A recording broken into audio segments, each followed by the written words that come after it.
Theresa May has been told not to give in to the EU's latest negotiation demands research from the population.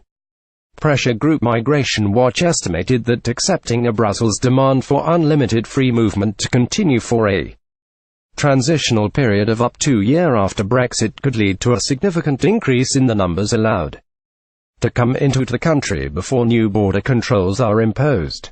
A draft document leaked from Brussels earlier this week showed that EU negotiators will make the demand in the next phase of talks about the UK's departure from the bloc. They want EU citizens to continue to be able to claim full permanent residency rights in Britain throughout the transition period. The status would give European migrants the right to be joined by direct family members, including elderly dependent relatives, future children and partners who were not EU citizens.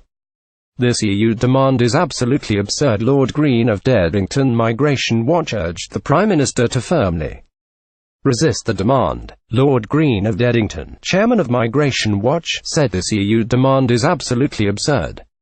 We will have left the EU. That must mean that EU citizens who arrive after our departure should no longer enjoy treaty rights that derive from our membership.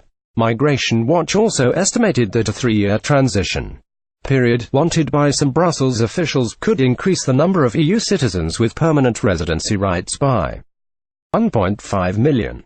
Lord Green of Dedington is chairman of Migration Watch. The research was based on analysis of past migration data. The figure of 500,000 a year is based on the number of EU citizens who, in recent years, have applied at a job centre for a national insurance number.